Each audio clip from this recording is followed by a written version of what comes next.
I like people to press play on my stuff and still be surprised.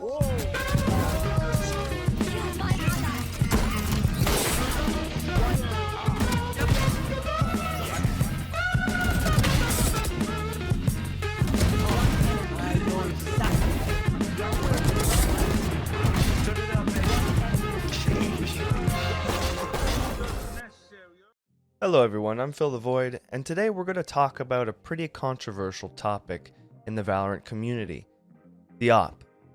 The AWP has been a really tough opponent for the last while now, since we don't really have proper ways to counter it, or should I say, we just all don't know the perfect ways to deal with them.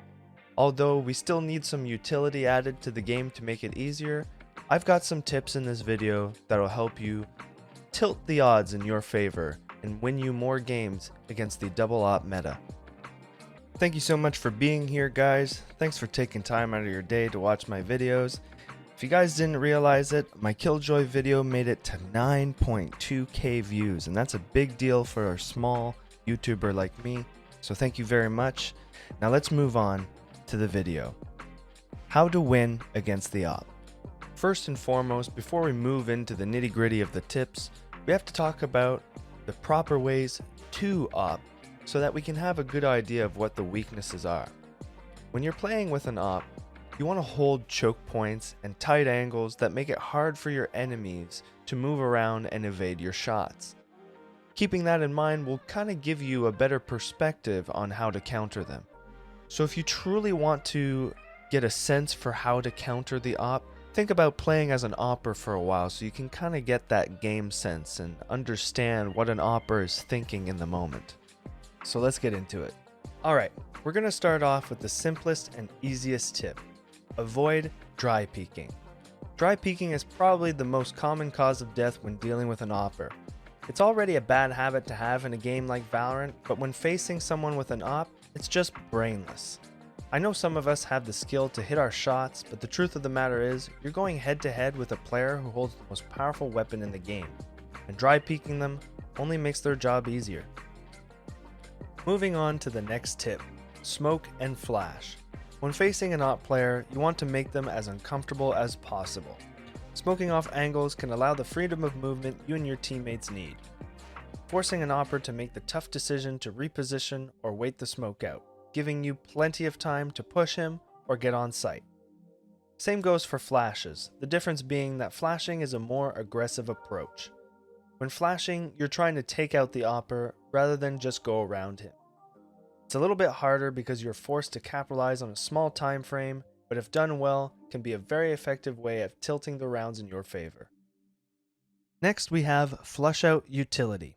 Flush out utility is another great way to deal with AWPers. It may even be better than smoking and flashing. There are plenty of lineups out there to counter angles being held by AWPers. Take Sova's shock arrows for example, or Ray's cluster grenades, even Viper's acid. All effective ways to displace AWPers from common angles. If you're looking for lineups, check out blitz.gg. I use it myself and it's incredibly useful. The fourth tip on the list is shoulder and jump peaks. So let's for a second imagine you're all out of utility. No smokes, no flashes or nades. A good way to deal with an AWPer without utility is shoulder or jump peeking.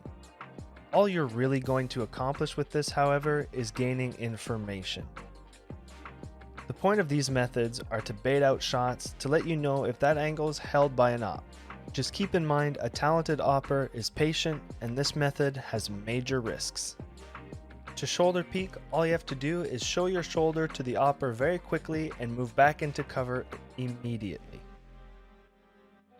Jump peeking requires a little bit of practice, but has the same effect as shoulder peeking, just with slightly lower risks.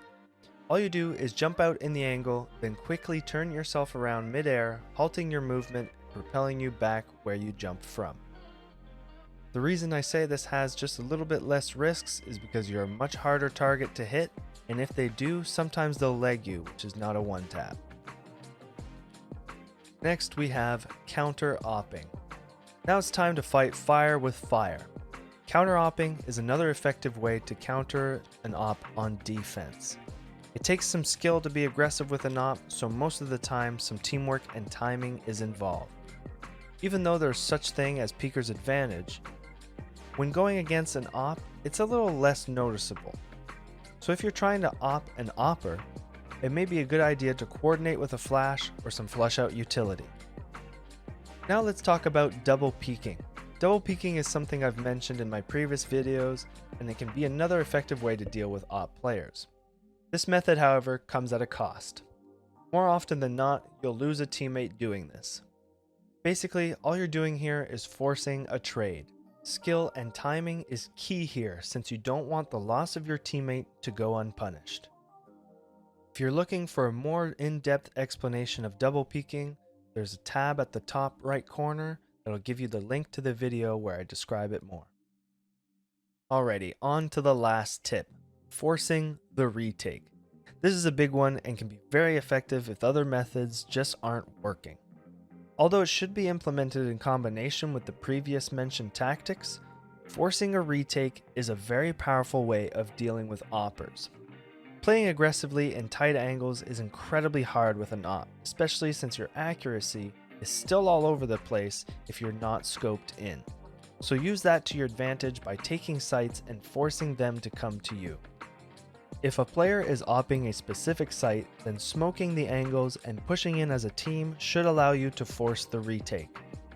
Obviously, this method requires a lot to go right, but when in doubt, force it.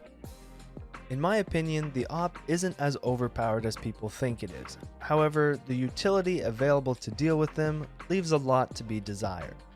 I'm not quite sure how the devs plan on balancing things, but I'm sure it will become more manageable in the future. But for now, take these tips and tricks that will undoubtedly help you win more against the op. Remember, this is a very new game, and sometimes we just need to educate ourselves on how to counter things rather than nerf them immediately. I hope this video helps you. If you're looking for more content like this one, please don't hesitate to like, comment, and subscribe. See you on the next one. Good luck, have fun.